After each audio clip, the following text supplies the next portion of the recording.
Before we begin, can I remind members, witnesses and the persons in the public gallery to turn off their mobile phones. Members are requested to ensure that for the duration of the meeting their mobile phones are turned off completely or switched to airplane safe or flight mode depending on their device. It is not sufficient for members to just put their phones in silent mode, as this will maintain the level of interference with the broadcasting system. Today we will also consider the motion referred to the Select Committee by Dáil Éireann in relation to Ireland's participation in a European Defence Agency project in relation to military search capability building pursuant to Section 2 of the Defence Miscellaneous Provisions Act of 2009. We welcome Minister of State with responsibility for Defence Deputy Paul Crowe, and also welcome his officials and thank them for sending the briefing material prior to the meeting. The format of this meeting is that we will hear the opening presentation from the Minister and then take questions from the members. Before commencing, I wish to remind members of the long-standing parliamentary practice to the effect that members should not comment on, criticise or make charges against either a person outside the Houses or an official either by name or in such a way as to make him or her identifiable. I now call on Minister Crowe to make his presentation.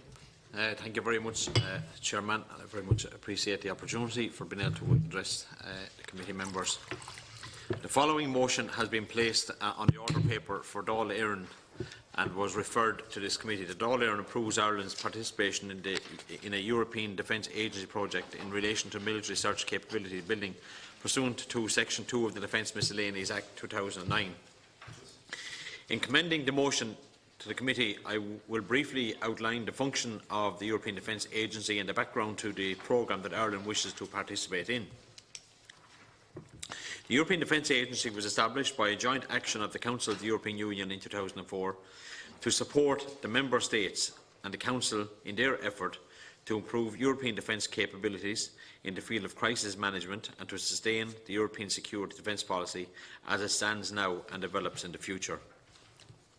On the 6th of July 2004, the then Government approved Ireland's participation in the framework of the European Defence Agency. It is an agency of the European Union, which is composed of defence ministers of the 27 participating member states. Ireland participates in the framework of the agency and contributes to the annual cost of the running of the agency, including its annual work programme. The agency is focused on assisting member states in capability development, in obtaining better value for existing spending levels, improving competitiveness and securing greater efficiency, particularly in the area of research, technology and procurement of defence capabilities. The primary reason for Ireland's participation in the agency is to support the development of the Defence Force's capabilities for peacekeeping and international crisis management operations. The Defence Forces Miscellaneous Act 2009 prescribes that participation in the EDA ad hoc Category A and B projects and programmes is subject to Government and Dáil approval. Ireland has participated in a number of EDA projects since we commenced our participation in the EDA in 2005. All such projects have been approved by Dáil Éireann in accordance with the provisions of the Defence Miscellaneous Provisions Act 2009 and are targeted at enhancing our defence capabilities in support of international crisis management operations. They include a force protection programme, which involved measures in protect military forces engaged in operational activities. This is an issue for the Defence Force engaged in peace support and crisis management operations overseas. A chemical, biological, radiological and nuclear protection programme to enable the Defence Forces to remain at the leading edge of capability development in this key area through access to the results of the research, studies and development work packages undertaken as part of the programme. Counter-improvised explosives device manual neutralisation projects to enhance the skills of our EOD personnel in dealing with such devices where the use of remote or semi-remote techniques is not possible. Maritime surveillance networking projects under which a system was developed to enable the sharing of information and data through a common data interface at differing security levels. The project and cooperation of cyber ranges in the European Union, which aims to maintain and improve cyber resilience, as well as levels of awareness, insight and expertise of Member States personnel. A project on the joint procurement arrangements for the satellite communications, which aims to provide better value and capability satellite communications to EDA Member States. All of these projects are designed to enhance the capacity of the Defence Forces to participate in international crisis management operations, whether through capability development or more economic procurement of required capabilities. The proposal I am putting to the committee today is to seek approval for Ireland to participate in an EDA project in relation to advanced military search capability. This is a key capability when working in a contested environment. The Defence Forces engage extensively in specialist military search activities, dealing with unexploded ordnance, improvised explosive devices and ensuring a safe and secure operating environment for military operations. The Defence Forces Engineer Specialist Research and Clearance teams are regularly deployed on both home and overseas operations.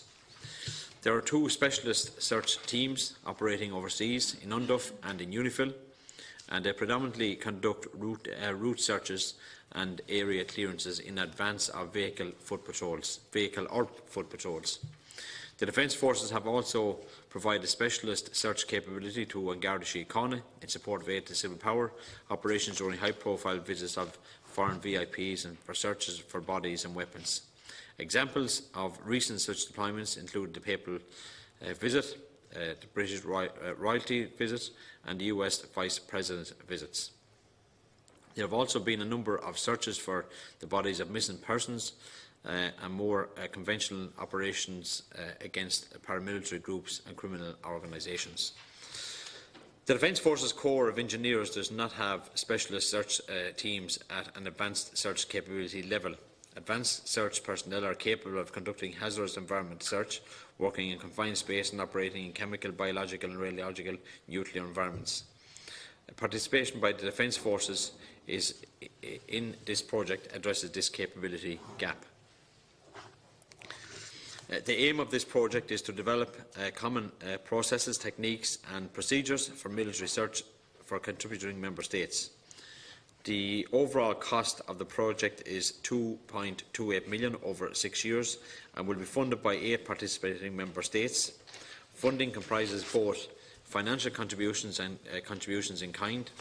Ireland's contribution over the lifetime of the project is €157,500.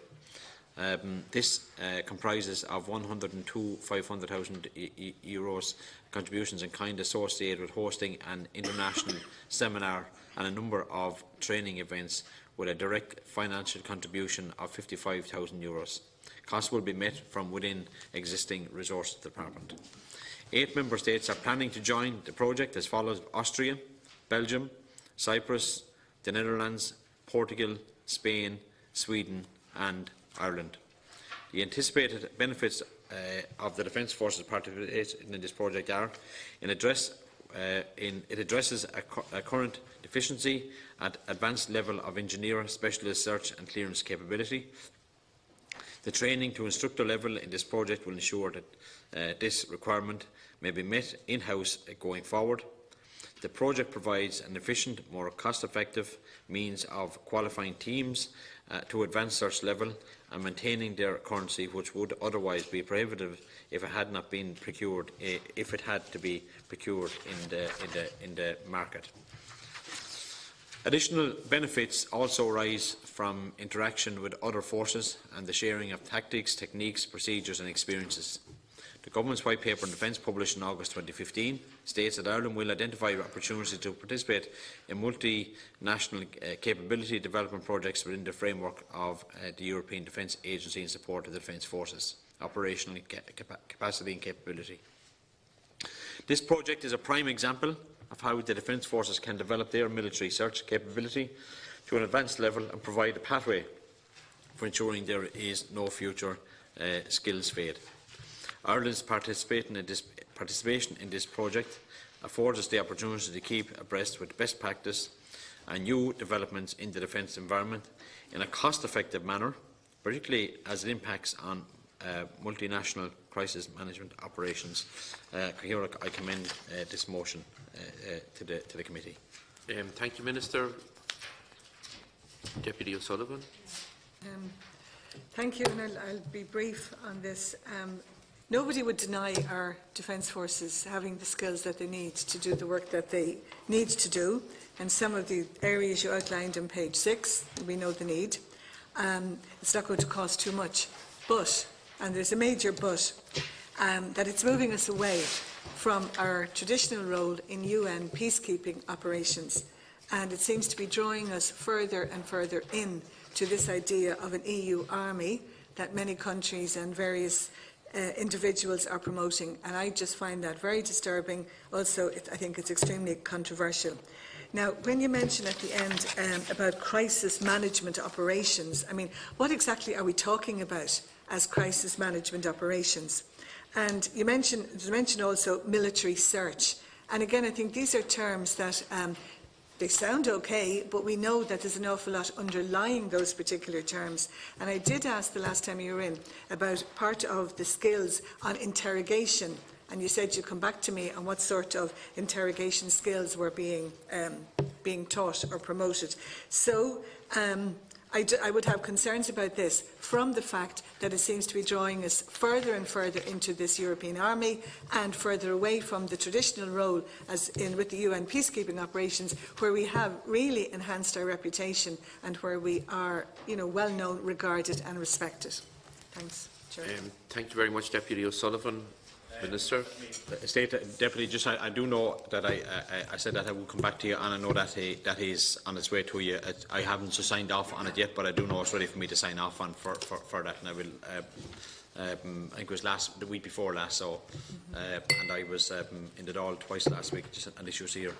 Just let me state that in no way is Ireland promoting an EU army. And I think I've stated this on numerous occasions that the Treaty of Lisbon does not provide for the creation of a European army, and the protocol of the concerns of the Irish people on the Treaty of Lisbon explicitly states that, and the Treaty of Lisbon does not provide for the creation of a European army or for conscription to any military formation, and that the Treaty of Lisbon does not affect or prejudice Ireland's traditional policy of military neutrality. And while many have spoken of such an army right across Europe, and some have called for such an army, there is absolutely no provision in the treaties for the establishment of any such army, and the vast majority of member states also members of NATO, and for them NATO is and will remain the foundation of their collective defence arrangements. And let me state that absolutely I have never stated that we should be members or we should be looking at a European army, or in no way have I ever stated that we should promote such an idea. You talked there about crisis management, and many people have different meanings to crisis management, but the complexity of contemporary conflicts and crises requires a comprehensive approach which addresses the multiple levels and dimensions on which they evolve. And I will give you my example of a crisis management situation, and that is in the Mediterranean, where the Irish Naval Service are participating in and have participated in Operation Sophia. And that was a crisis that had needed management, and members of the Irish Defence Forces were able to respond in that sort of situation. Thanks, Minister. Deputy Chambers. Well, thanks, Chair. I'd like to thank the Minister for his presentation. Just to say, as I said in the Dáil, that we as a party are supporting this proposal, and I think it's important I put on the record as well. I know questions come up about an EU army, and there's rhetoric around Europe about that, but there is no legal basis for that proposition, and if there was ever to be that proposition, it would have to go before people. I don't think people would vote for it. I don't support the concept, but I think we need to divide rhetoric amongst European politicians from the actual basis of treaty law in the European Union. And PESCO, as a legal construct, allows for opt-in and opt-out based on the democratic wishes of Dáil Éireann. So it's important that's recalled as well. Just to ask the Minister, like, what, obviously people who won't support this, can you give, for the people who won't, or the parties, what would be the consequences of not supporting this in terms of the practical basis domestically or on UN mandated missions elsewhere? So what would be our skills gap if we didn't participate in projects like this? And what are the positive and practical consequences if we don't support this? And maybe you can give some practical examples of this in terms of the enhanced skills that will be there for members of our Defence Forces, and also the actual know-how that will be developed at home, so we can domestically train our own, so when people have gone abroad for this, they'll actually have the skill set to train others in the Defence Forces. So can you give some examples of that as well? Thanks, Deputy Chambers Minister. Deputy, the Defence Forces Corps of Engineers does not have specialist search teams at advanced search capability level at the moment. Advanced search personnel are capable of conducting hazardous environmental searches, working in confined spaces and operating in chemical, biological and radiological and nuclear environments. And participation by the Irish Defence Forces in this project addresses the capability gap that is there at this moment in time. And the benefits that addresses the Defence Forces participation in this project, it addresses a current deficiency in what I've stated there in the advanced level of engineer special search and clearance capability. The training to instructor level in this project will ensure that this requirement may be met in-house going forward, so the people that will be participating in this project will be able to come back with their experiences and be able to further train other members of the Defence Forces, allowing more people to be able to have the training done and specialist training done. And the project also provides an efficient and cost-effective means of qualifying teams to advanced search level and maintaining their currency, which otherwise would be prohibitive if it had to be procured in the marketplace. But, like, you know, we were able, I stated,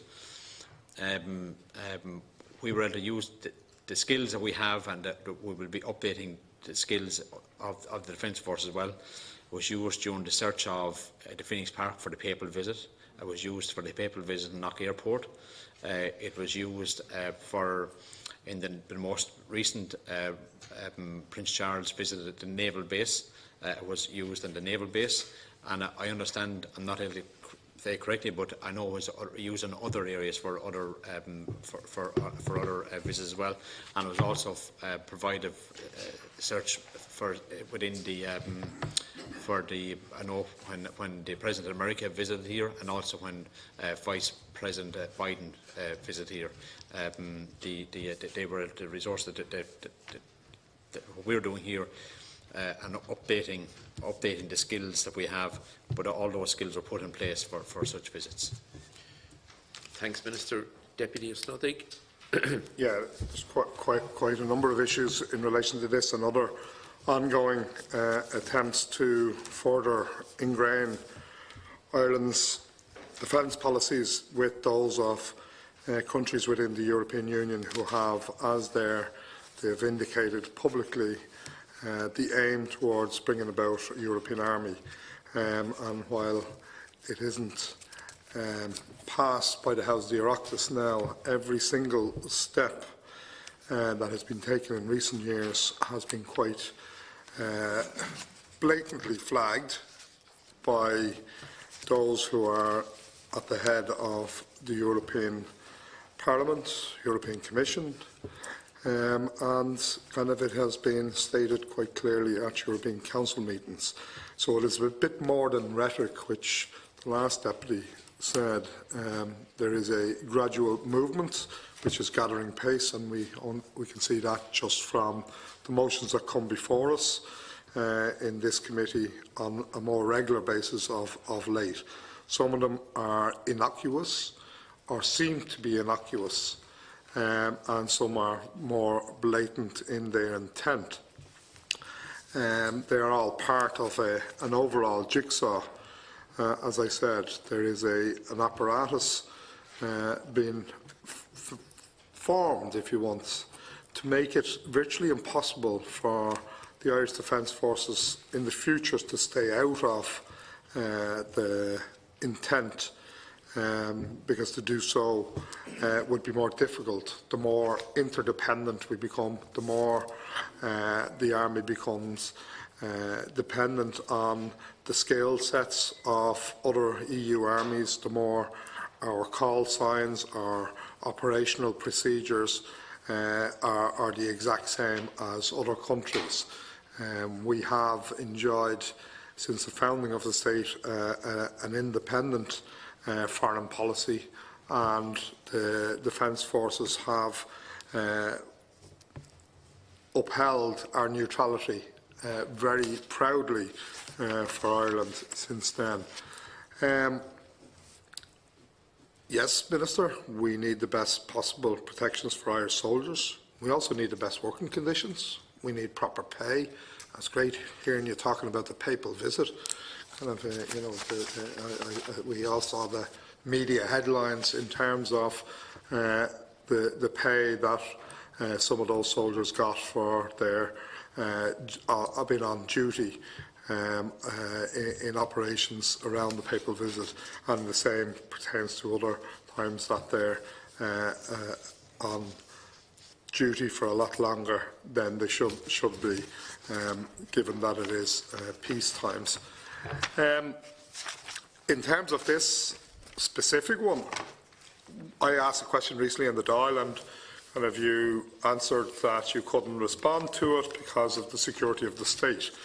And the information I have is that the ordnance, those who are in bomb disposal, who would be probably part of the groups that you would be sending abroad to learn these additional skills, are not at full capacity, that they're struggling to fill the time slots available. And if that is true, then you're signing up to something that you probably won't be able to participate, so you're overstretching an existing resource which is there. It is not a skill that is learnt overnight. The skill set is within the Defence Force at the moment. The information I have is that the corporate knowledge is being lost because they're not running at full capacity. And if they're not running at full capacity, you have a situation which is an emergency situation. I don't expect you to go into details of how many soldiers are allocated to that position, or how many vacancies there currently are. That's not the point of me having raised it in a question in the Dáil. The question is, are you aware that there is a shortfall and that there is a need to bump up that? Having said that, this is not the way to bump it up by sending people abroad to get training in skills which they might never need as an aid to the civil power. So this specific project is one of those which the European Defence Agency, which, as you correctly says, was set up in an effort to improve European defence capabilities, not individual countries' defence capabilities. The intention was Europe's capabilities in the fields of crisis management, obviously also peacemaking, and to sustain the European security and defence policy as it stood at the time. And that policy, where Ireland may have signed up to it, the first and foremost goal of the Defence Forces is in peacekeeping. That's what it has the honourable history in, and also as an aid to the civil power. And the operations you listed are on that basis. There weren't operations abroad because the capability, as far as I know, is not available. In terms of Europe as well, you listed off the other projects which Ireland has been involved in terms of the European Defence Agency. Some of them are, as I said, can be regarded as being innocuous, others are definitely not. Their aim is to increase the interoperability of EU armies, the European Defence Agency itself, and more recently PESCO. Its aim is to not only to enhance the capability, but it's also to enhance the military spend. And coupled with that, you have the changes that happen to European funding. That European funding, as of I think it's 2016, is now available for military research, and it is not a small amount of money which has been set aside, and which European military contractors are being encouraged to avail of grant aids and the likes to enhance the military apparatus within Europe. So it's going from a few hundred million to a number of billion in the space of 5 or 6 years. So, I don't think I'm going to win you over on this, but I wanted on the record that I am opposed to this as being part of, or one part of, a continuous change to the nature of our neutrality and the use of the Defence Forces in making us more interdependent as a state in Europe on the European military apparatus. Thanks, Deputy Snoddy. Minister. Thank you very much, Deputy O'Snoddy. I think I know your concerns on what you said about the European Army, but I think I've addressed that question to other deputies. You talked about the EOD. Let me state that before members of the Irish Defence Forces participate in any training overseas or on island, we have to make sure that we have still the capability and capacity to be able to respond to aid to the civil power requests. And I've been advised by military management that by us participating in this course does not prohibit us able to carry out our work here at home.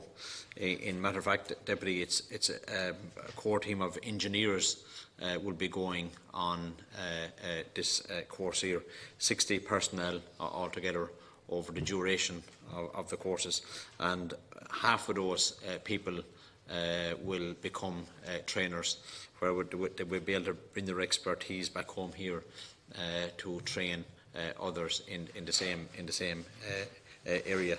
And I do agree with you. This is about enhancing the capability of our personnel. I think that is so important. When our personnel either respond to aid to the civil power calls at home here, if we have VIP visits here, that they come in a very safe environment, and also that they're able to put their training to good use overseas in peacekeeping operations, let that be on any of our peacekeeping missions overseas. You talked about the European Defence Fund and where does it come from. Until 2020, the Commission will allocate €590 million to the European Defence Fund, 90 million to the research window, and 500 million to the capability window under the European Defence Industrial Development Programme. And this will be exclusively sourced from redeployments under subheading 1A of the EU Multilateral Financial Framework 2014 to 2020. And post-2020, Deputy Defence Fund will be financed from the EU budget.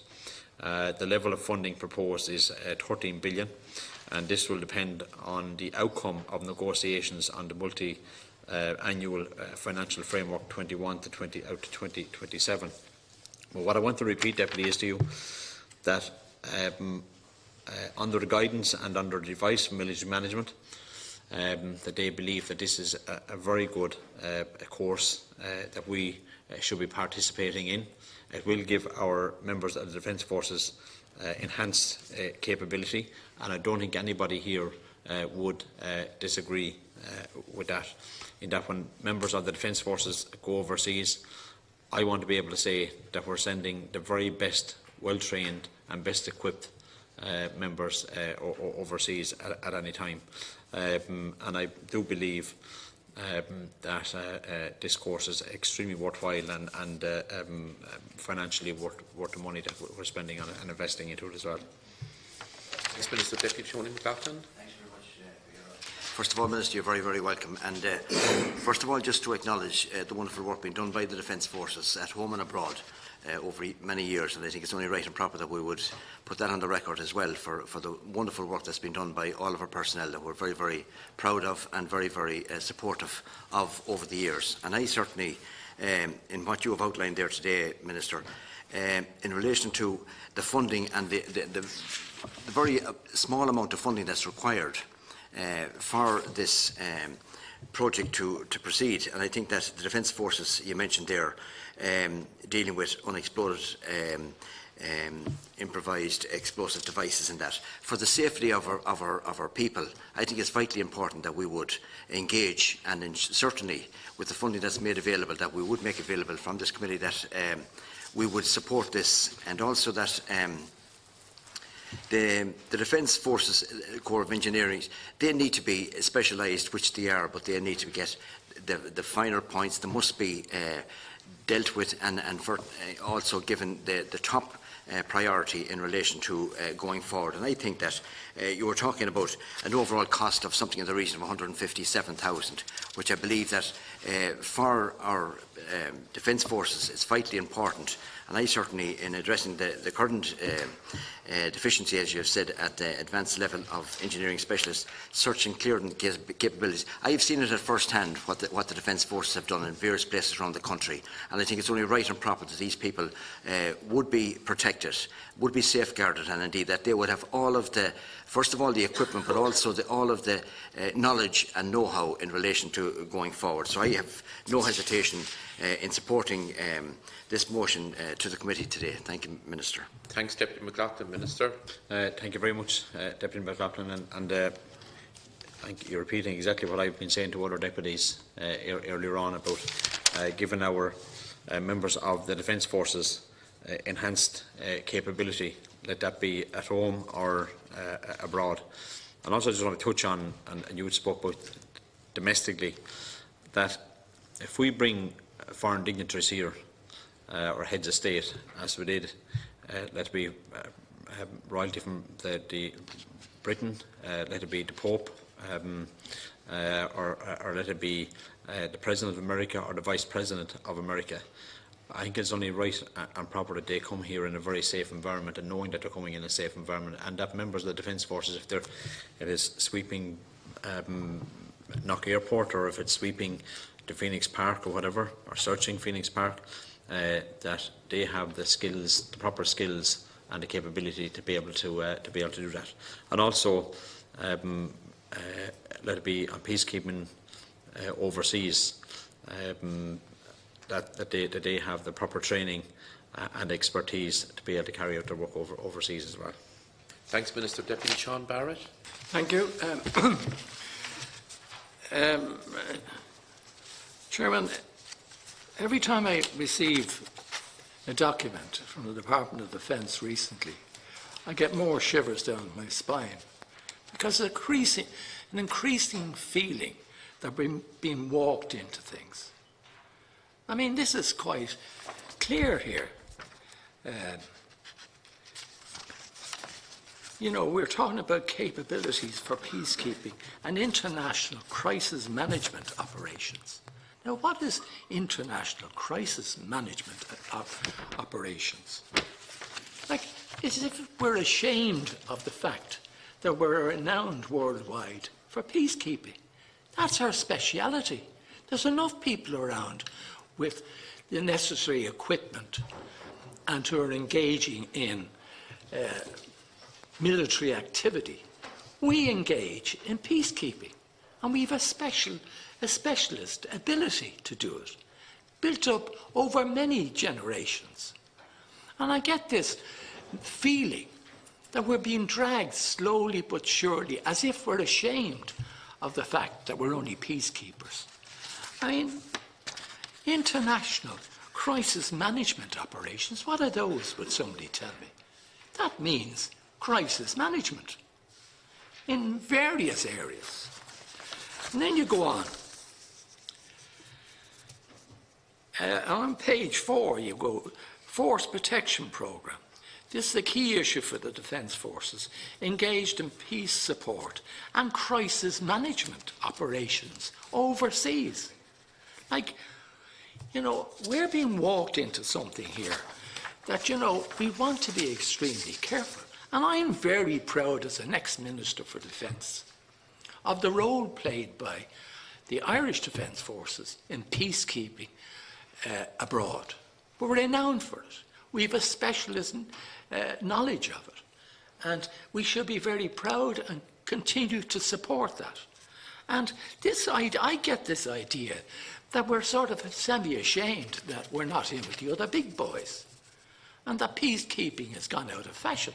Well, in my book, peacekeeping has not gone out of fashion. It's more important today than ever it was. And it's something that we should not allow anybody to interfere with.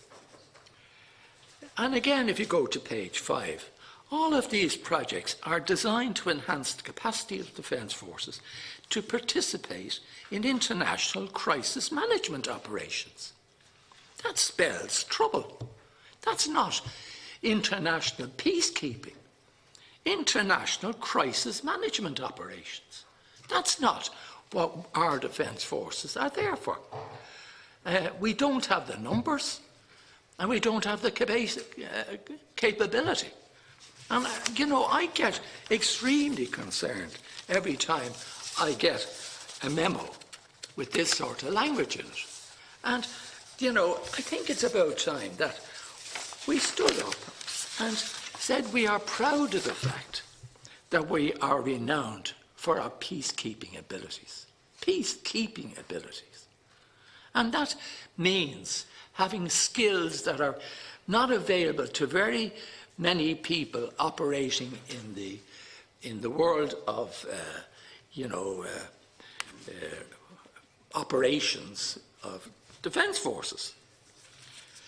And, you know, and then you go to page 8. The government's white paper in defence, published in August 2000, states that Ireland will identify opportunities to participate in international capability development projects within the framework of the European Defence Agency in support of the Defence Forces operations capacity and capability. Now, what does all that mean? I mean, that's jargon for saying that we're actually shifting away from the genuine peacekeeping. And here today, I want to put it on the record that I support previous speakers who say it is about time that we stood up and said, we are peacekeepers.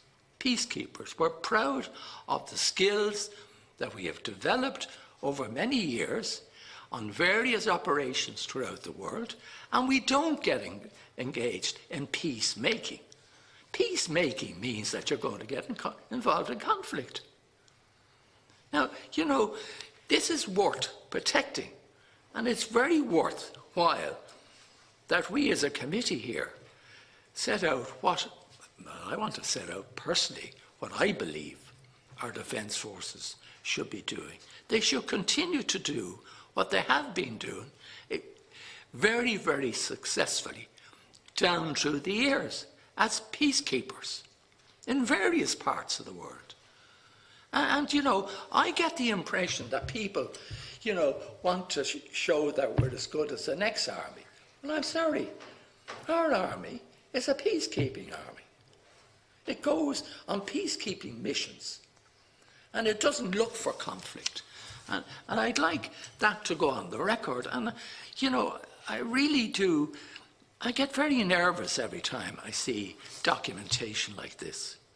Because we're walking into something that I don't believe the vast majority of the Irish people want us to get involved in. We are all very proud of our peacekeepers that have carried out these duties in various parts of the world and brought great credit to this country. But if we're going to become one of the others, well then count me out, because I don't think it's a very advisable road to go down. And I would ask that this committee sets out its views clearly that what we want is our defence forces to be the best peacekeepers in the world. Thanks, Deputy Barrett. Minister. Thank you very much to Deputy Barrett. And I know Deputy Barrett has some very strong views, and I absolutely, totally respect your views. But like members of the Irish Defence Forces have been participating in EDA projects for the last 13 years, since 2005.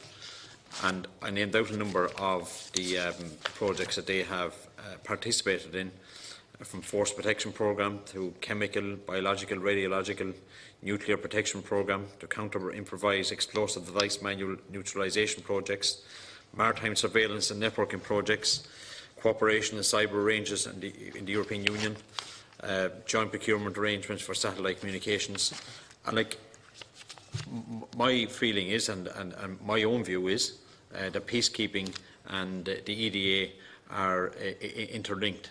When you talk about interoperability, and we cannot do peacekeeping without doing and carrying out the training and education of our personnel and giving them the very, very best of equipment.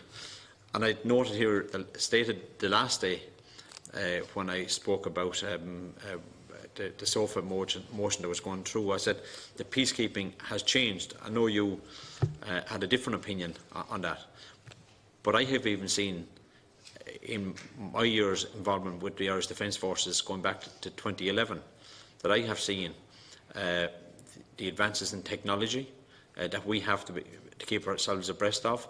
The threats that we face today are totally different from the ones we faced from the first time we went to the Congo in the 60s, and the whole way right through in our very proud tradition of peacekeeping. And I know you stated there that the majority of the Irish people do not want to get involved in the likes of this, but I would have a different opinion, and I would say the vast majority of the Irish people expect, when we send our members overseas on whatever peacekeeping duty, let it be in UNIFIL or UNDOF, where we have 460 people in UNIFIL at the moment, that they go out with the very, very best of training, that they go out with the very best of equipment and the best expertise on how to use the equipment that they have. Because, let me say, Deputy, if we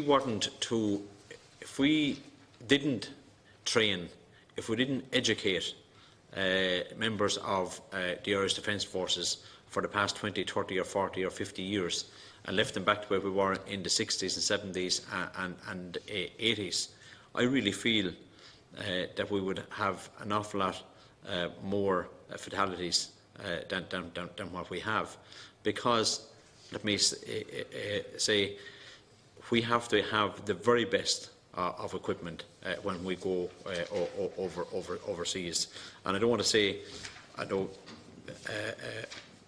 you state that peacekeeping hasn't changed. Well, I would differ on that to say that peacekeeping has changed. It's still about keeping the peace, but we still have to be able to have the capability and the capacity when we send our troops overseas. Thank you. Chairman, if I may, I'm sorry to have to disagree. Peacekeeping hasn't changed. We have changed. Peacekeeping, we have a very proud record in peacekeeping, and we've engaged in various missions abroad, on genuine peacekeeping missions. It's still possible to go and participate in peacekeeping. You don't have to be involved in crisis management, as they now call it, which means conflict. And, you know, that was the proud record that we had built up and the respect that we had built up for our defence forces. And, of course, our defence forces, in an eventuality, should have protection for themselves if somebody comes upon them. I don't have a problem about that. But I'm talking about the missions that we go on. We go on purely peacekeeping missions. We don't go armed to the teeth, so in case or get involved in operational issues. And that's the point that I'm trying to get across. And we have done more for the world, for peace in the world, with our small groups of troops going abroad on peacekeeping missions than loads of other large armies going abroad up to here with equipment. So, you know, let's not lose those skills. And I'm sure you've, like myself, had the pleasure of being the way and seeing the way these troops, I think yourself, Chairman, would have seen as well, that the way our troops integrate into communities and involve themselves in community activities. They don't go in marching up the street full of equipment. They become part of the community. And that's how they get the information and the support from the local communities. That's all I'm saying. And that's where we should, in my opinion, remain. We shouldn't get involved with the other guys who want to have a lot of ammunition. And you know, I think it's a decision for people themselves to make up their own minds. But I think we can do more good in the world by being experts in genuine peacekeeping and keep our reputation in that regard. Thanks very much, Deputy Barrett. Deputy Barrett, you have always expressed very strong views in regard to this very, very important issue. So there are views that need to be given due cognizance and taken great heed of with your own experience and seeing how policy has evolved over the years. Deputy Snuddy, have you a question this time? I did, and I asked a few questions the last time as well, but I do have very specific questions in relation to what the briefing note that we got. One of the questions is, does the SOFA that was signed last week, despite our opposition, cover participation in the events that are now expected? It is expected that there be 4 search events in various participation member states conducted annually. Are members of An Garda Síochána who are mentioned in terms of these units that are cooperating with the Defence Forces when they are carrying out the high-profile specialist search teams during high-profile visits by foreign VIPs? Are they getting sent also, or are they going to be trained by the personnel who have been or will be sent as part of this 6-year training course? And the cost kind of is minuscule if you take it one way, and it's minuscule another way. In some way, it suggests that it's €157,500, comprising of 102,500 contributions in kind, and that Ireland's contribution, the net financial cost, would be 55,000. Is that per year of the 6 years, or is it the whole 6 years? If such, it's 10,000. And I find it very difficult to figure out how you would host an international seminar and 4 training, or send soldiers on 4 training events at a cost of 10,000, if that's the figure. In relation to another question, how many personnel will be trained in that 6 years? Is it the same personnel?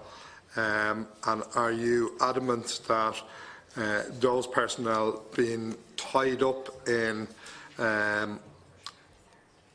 these courses or on these courses will not take away from the capabilities as currently exist or should exist in terms of EOD in this state in particular, not the overseas responsibilities, because there's 2 ESSC units overseas. The other question then comes from that, and it's not answered in this, and it seems to be suggested rather than kind of guaranteed. In the briefing it says the Defence Forces Corps of Engineers does not have ESS teams at an advanced search capability level. Well, one of the things the US and obviously the British and the Pope seemed happy enough with the level they have, so kind of why are we getting trained to a level that isn't required to have a US President or the Pope or the English Queen coming to our shores? Because they were happy enough, or did we have to rely on a foreign army to come in to train or dictate how the searches were carried out in advance of those visits? The other thing is, because it's an advanced search capability of conducting hazardous environmental search, working in confined spaces and operating in chemical, biological, radiological and nuclear environments, what additional equipment will be required to be purchased by the Defence Forces in the future so that they carry out these searches independently of the other nations, or will that be part of the interoperability in the event of these searches that we'll have to import or purchase equipment from either the European Defence Agency or from other armies? Thanks, Deputy Study Minister. Deputy, there are some very technical questions that you've asked about equipment, and I'll come back to you on those questions. Before we vote on it next week again. But let me, I'm not sure if it'll change your mind on the vote, will it? No. There's no harm in having the information before the dial. It might change somebody else's. But let me say, Deputy, that it's very important that we have continuous training. On my recent visit to Mali, we got a presentation of improvised explosives and the way the technical area of those have changed over the years. So it is very important for our personnel to be able to identify what type of explosive it is, where it might be buried, be laid or buried or whatever, how to spot something that there might be in a different area, whatever. There's I put in the proper language for you, but it's military language, as like, you know, but these have become so technical over the years that we have to be able to keep abreast of the technical side of that. The SOFAs will not come in place because this is a course that in the nature of a course that the SOFAs are not covered by SOFAs, or we won't need SOFAs, and if there's it doesn't make any difference in terms of this debate. Yeah. The SOFA is, kind of, you argued, was required for Irish soldiers to be in an operation for the battle group in Germany. These are going to be conducted in member states, in Cyprus and kind of Spain or whatever. So if you're operating in any, and it's 4 search events in various member states, that means you are operating with the potential of a liability if there's something happens. Yeah, but there's a lot of these courses, Deputy, are indoors. You probably do a little bit outdoors as well. I'm not sure exactly to the extent of indoors and outdoors, but, like, you know, you're not out in battle or anything like that. Let me show you, Deputy. But the other area, there's 60 places on the course over the duration of the project. So maybe a number of people could be on the first part of the course, and then there could be more advanced part of the course, maybe in 2 or 3 years' time, that they would further educate themselves in the areas of explosive and things like that. Thanks, Minister. I asked further about Garda Síochána. You mightn't have any information. I don't. That's, I presume it's just a strictly military, but it's when they come back, you can't have a situation where kind of. Would we be training in Garda Síochána? Is that? That was one. Yeah. No. I don't expect that to be happening, Deputy. We are called in under 8th Civil Power. Yeah. And that's what we were called in under for searches in Knock Airport. We were called in for searches on the Phoenix Park, and that was 8th the Civil Power to assist on Garda Síochána. Thanks, Minister. Minister, just one issue, and if you don't happen to have the relevant detail with you, you might revert to me. I recall meeting some other chairs of the Foreign Affairs and Defence Committees at a parliamentary forum organised by the Presidency of the EU, and some small member states, some of them who are neutral, member states who have a great pride in their neutrality, like ourselves, they had suggested that at European Union level, say, small member states like ourselves should be involved in cyber security projects. You know, the whole issue of trying to counteract cyber terrorism, it's a huge issue for the international community. It's one that knows no boundaries, and as we all realise, we can be all victims easily of cyber terrorism. So it's an area, if we are not participating, maybe it's the type of area we should be interested in getting involved in, particularly with small member states who have a strong attachment to their own neutrality as well. So you might come back to us, Minister, if it's not readily available. I don't want to open up another argument, no. Chairman, but we are observers on a PESCO project regarding cyber, as we are with some of other countries that are have the same military policy as ourselves. But I will come back to you on that. There's no issue whatsoever. It's just because it's an area, naturally, that can affect all of us. It's another threat. Yeah, in our day-to-day living, and I'm sure the expertise is only being developed in how to try to deal with it. So it's an area perhaps that all of us could welcome involvement in, and it'd be important, I think, in that respect. And particularly when I talk about small member states who are like-minded in regard to protecting their own neutrality as well, I think is the type of cooperation, collaboration that we should consider being involved in. Deputy Chambers? Yeah, sure, Minister. I know that you've been talking about visiting one of our missions, and I'll go back to Deputy Barrett and especially Deputy Barrett on peacekeeping, and I can arrange for you to visit the Corrie camp for the committee to get a full brief on our peacekeeping duties and the missions that we carry out and what exactly is involved in them. And I think that the Minister can be more answer some of the technical questions, the way peacekeeping has changed over a long number of years, and to discuss maybe the threats that are out there now compared to what there was 10, 15, 20, 30 years ago. Yeah, we'll take up that offer, and you gave us that offer previously, and due to time and diary commitments, we weren't able to avail of it, but we will. Deputy Chambers? Yeah, no, I just want to briefly agree with your point around cyber security. I've brought it up in the Dáil with you previously, Minister. I think it's unfortunate that we have our policy around cyber security in the Department of Communications. I think that needs to change as a priority.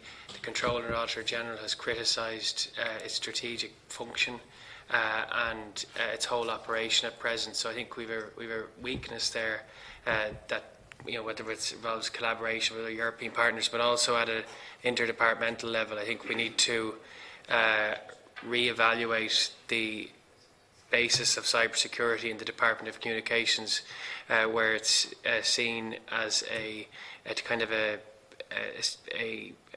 technical or technological issue rather than a security matter. I think in an Irish context, I'm not saying in a military context, but I think the Chair's point is very valid, and I think there's huge opportunities for us in terms of foreign direct investment as well if we were to develop a better cybersecurity policy from a defence perspective. That there's also opportunities in terms of jobs and enterprise there as well. Thanks, Deputy Chambers. Minister? Just on that, Deputy, we have people that are seconded, members of the Defence Force who are seconded to the Department of Communications regarding cyber security. This is a standing item on the agenda of our Government Task Force and Emergency Planning meetings. Richard Brown from the Department of Communications gives us a regular update on that. I don't believe the Defence Force are in isolation just on cyber. This involves absolutely every department, and every department feeds into the Department of Communications specifically on this issue. Some people will say we agree with you, more people mightn't agree with you, right? But we'll agree to differ. But there is every department, it's all interlinked, and there are, I know, courses continuing and desktop exercises, desktop exercises regarding cyber and cyber security and cyber threats. Thanks, Minister. That concludes our consideration of this motion. In accordance with Standing Order 90, the following message will be sent to the Clerk of the Dáil. The Select Committee on Foreign Affairs and Trade and Defence has completed its consideration of the following motion: that Dáil Éireann approves Ireland's participation in a European Defence Agency project in relation to military search capability building pursuant to Section 2 of the Defence Miscellaneous Provisions Act of 2009. The Select Committee is adjourned until the 5th of March at 2:45 p.m. Thank you all.